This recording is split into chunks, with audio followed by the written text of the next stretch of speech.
नमस्कार। आज इस डीप डाइव में हम कबीर दास जी के एक बहुत ही सरल से दिखने वाले लेकिन असल में बेहद गहरे दोहे में उतर रहे हैं। हाँ, और हमारे पास स्रोत के तौर पर ये दोहा है और उसका जो एक सामान्य भावार्थ है वो भी है। बिल्कुल।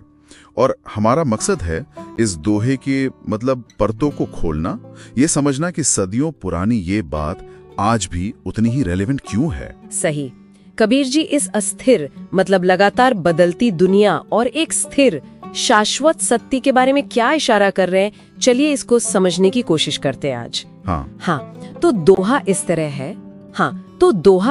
है, जहाँ दिन वहाँ रात है, जहाँ रात वहाँ दिन। हाँ, तो दोहा इस तरह है, कबीर यह तो जगत है, सांचो साधु ही अबिन। तो चलिए खोल कर देखते हैं इसे। पहली पंक्ति तो सीधी सी लगती है ना, दिन और रात का आना जाना, एक नेचुरल साइकिल। बिल्कुल, ये प्रकृति का नियम है, एक चक्र जो लगातार चलता रहता है।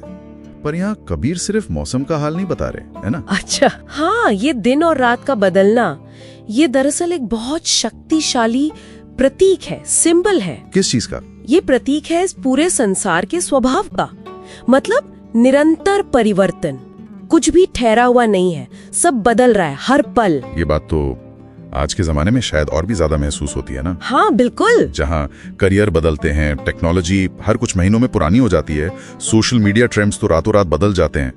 ये लगातार बदलाव कभी कभी थका देने वाला भी लगता है। सही कहा।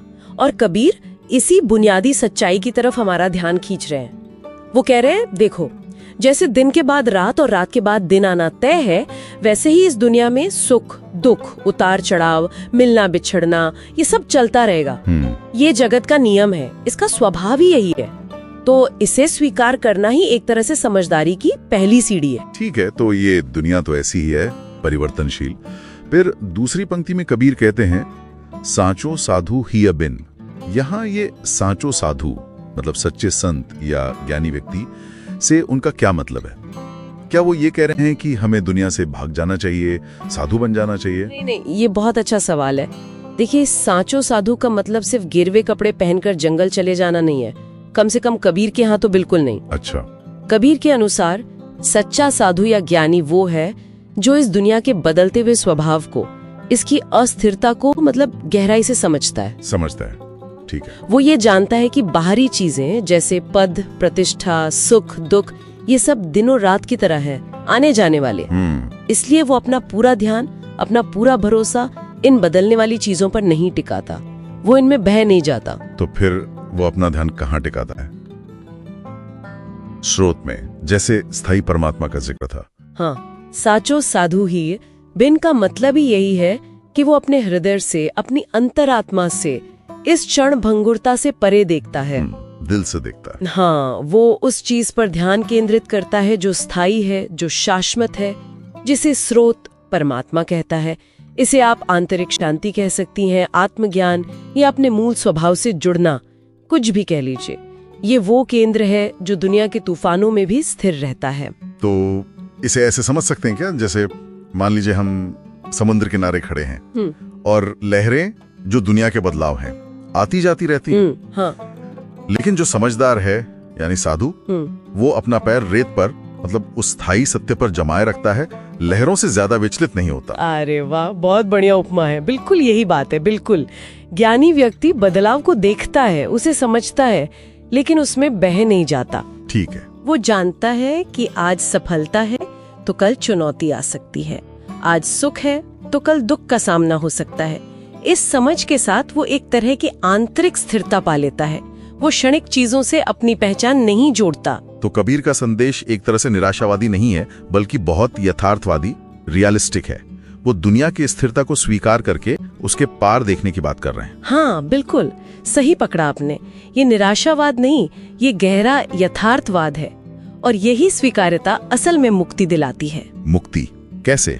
जब हम ये मान लेते हैं कि बदलाव जीवन का हिस्सा है, तो हम उन चीजों से चिपकना छोड़ देते हैं जो वैसे भी बदलने वाली हैं। हाँ, मोह कम हो जाता है। बिल्कुल, इससे चिंता कम होती है, डर कम होता है।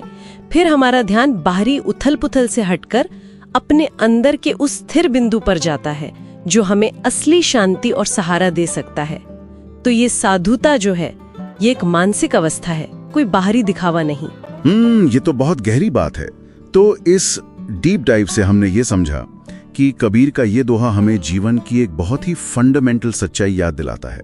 सब कुछ बदल रहा है, बिल्कुल दिन और रात की तरह। हाँ, और इस बदलाव के बीच असली समझदारी, या जिसे कबीर साधुता कह रहे हैं, वो इसी में है कि हम अपना ध्यान उस पर टिकाएं जो स्थायी है, जो शाश्वत है। सही मायने में ये दोहा हमें परिवर्तन को स्वीकार करने और उसके बीच रहते हुए भी एक आंतरिक स्थिरता, एक इनर बैलेंस खोजने का रास्ता दिखाता है। बाहरी दुनिया की लहरों के बीच अपने भीतर का लंगर ढूंढना, वही कुंजी है। बिल्कुल। पर यहाँ एक सोचने वाली बात ये रह जाती है, मतलब आज की इस भागदौड़ भरी जिंदगी में जहाँ हर पल कुछ नया हो रहा है, इतनी तेजी से सब बदल रहा है, हम कबीर की इस सदियों पुरानी सीख को अपने रोजमर्रा के जीवन में कैसे उतार सकते हैं? ये सवाल तो है। कैसे इस क्षणभंगुर और शाश्वत के बीच एक संतुलन बना सकते हैं, वो भी बिना दुनिया से पूरी तरह कटे हुए? ये सवाल शायद हम सबके लिए है, खुद से पूछने के लिए।